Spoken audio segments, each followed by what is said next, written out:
Hi everyone, welcome to the Real Estate Red Zone, brought to you by the Real Estate Center at Texas A&M University. I'm Haley Reeder, Communications Specialist. Today is Wednesday, January 15th, 2020, and it's our first podcast of 2020. On this day in 1841, the Houston and Austin Turnpike Company was chartered by the Congress of the Republic of Texas to lay out a road from Austin to Houston. The road was to start at Houston, cross the Brazos River within 5 miles of San Felipe de Austin, and continue from the river on the most practical route to Austin. The work was to start within 12 months and be completed in 5 years. This initial turnpike company was followed by the chartering of some 50 such companies between 1841 and 1905. Early roads often were mere rocky trails or mud streams. Courses were longer and less efficient as they zigzagged and sharply turned around hills, large trees, and boulders.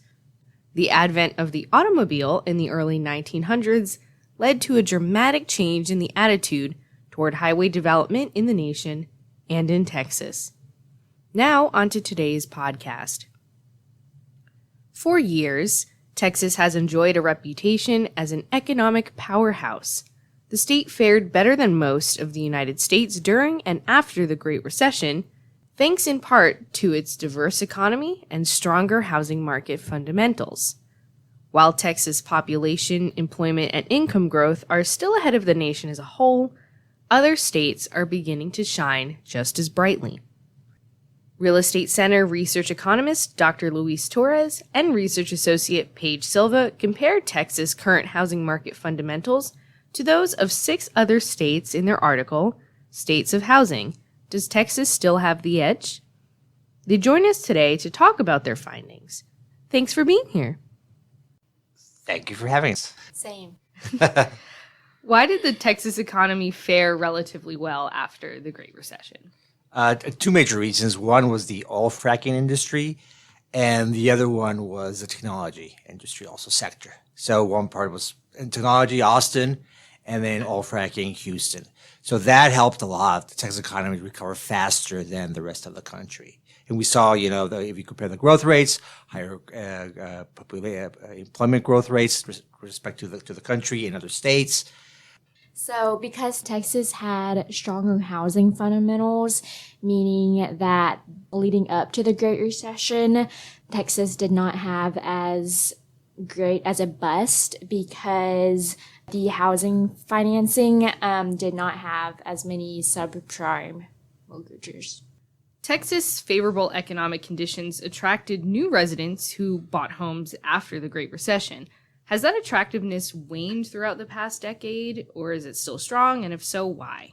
So it has waned. As the other states have recovered from the Great Recession, they're doing much better economically. So that's, that incentive for somebody to move from one state to another. Let's say you're unemployed in your state of origin, and you have that incentive. Okay, I'm unemployed, or the growth prospects in this state are bloom. I want to go somewhere else where it's much would have a better chance of, for a better chance of employment. So as those states have recovered from that, they're doing much better than they were in the past. Of course, that's an incentive for you to stay instead of moving to another state like Texas, where you've seen, all these companies move in, positive job growth. So in that case, yes, you've seen it, especially most recently, if those states have done much better than before. And I suppose that if your state of origin, maybe the employment growth maybe there's not as many jobs available as in Texas, but if there's still some employment growth and some opportunities for jobs, you might just have to wait a little bit longer.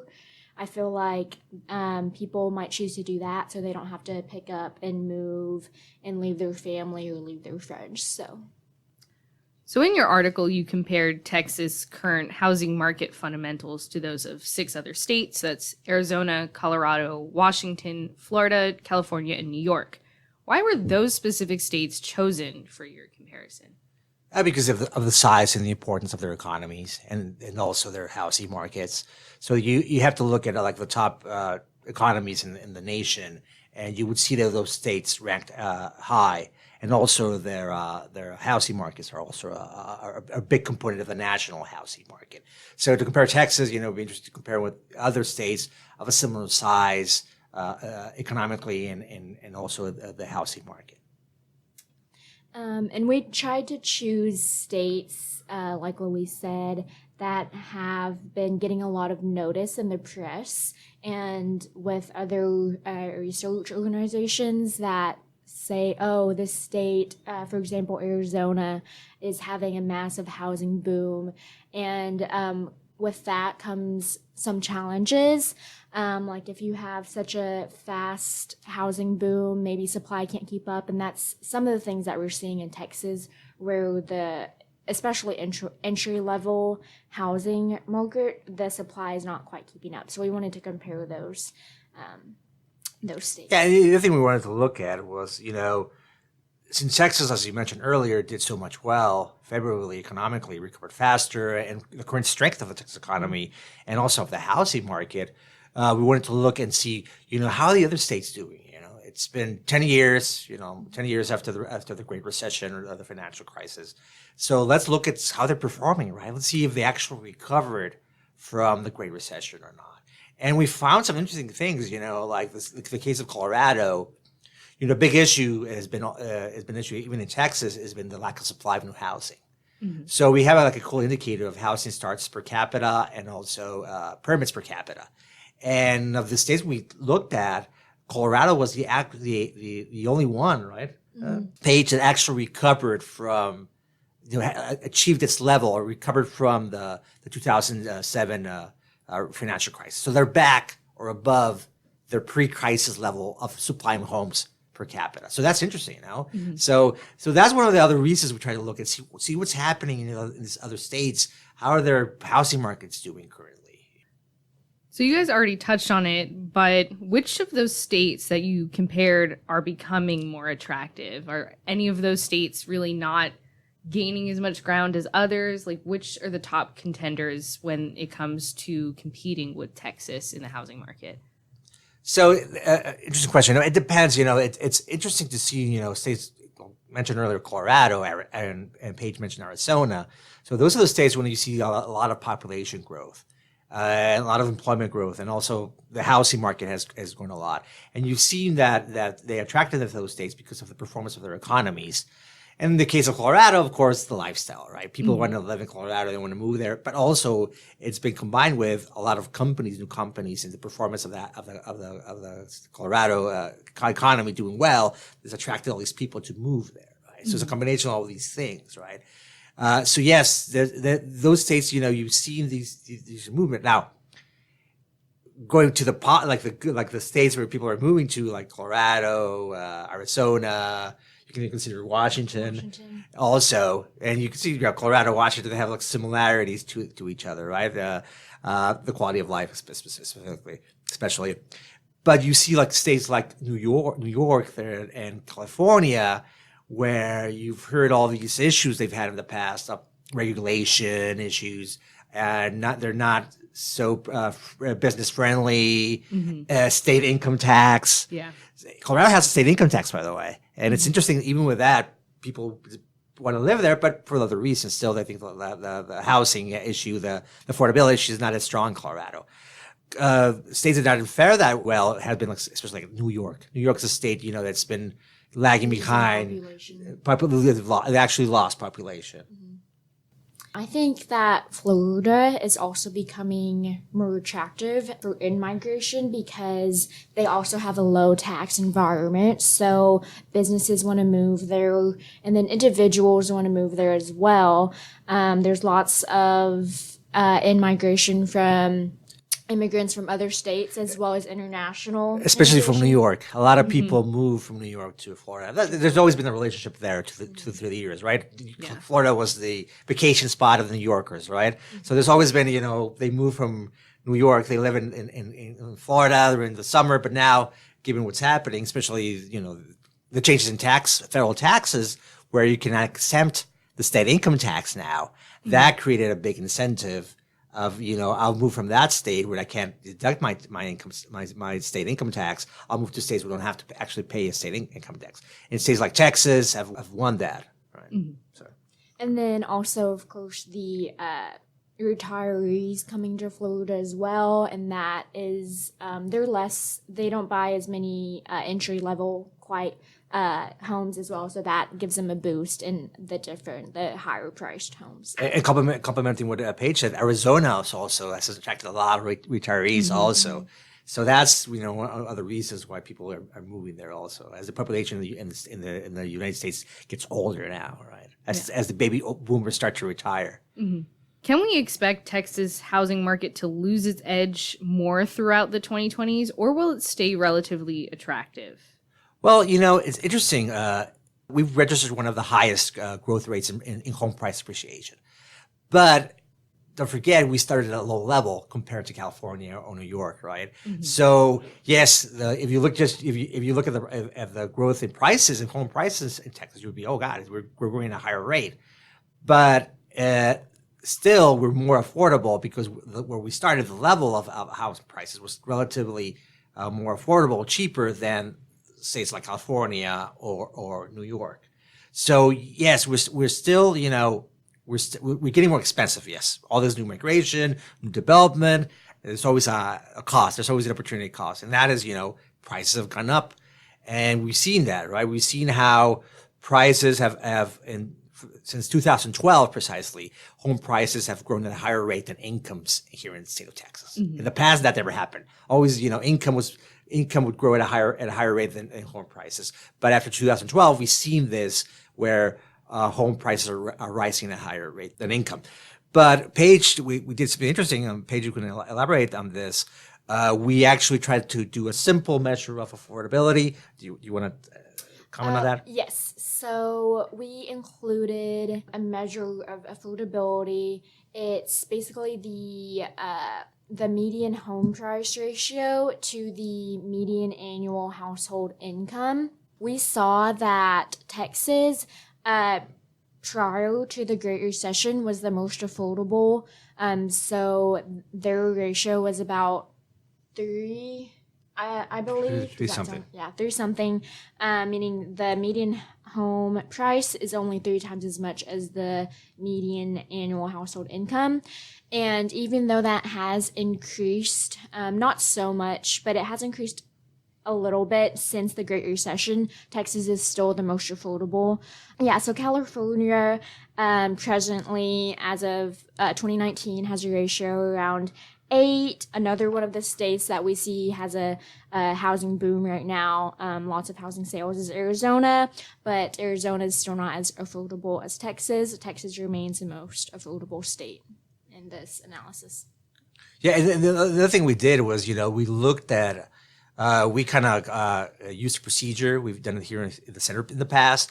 We try to actually estimate what would be the actual, what actual home prices would be, right, based on fundamentals. So what we did is we kind of tried to estimate the home prices in the state of Texas, and we did it for all the other states we analyzed in the study, and tried to say, what would be the actual price of the actual home price based on supply fundamentals, building permits, population growth, and also housing demand, population growth, employment.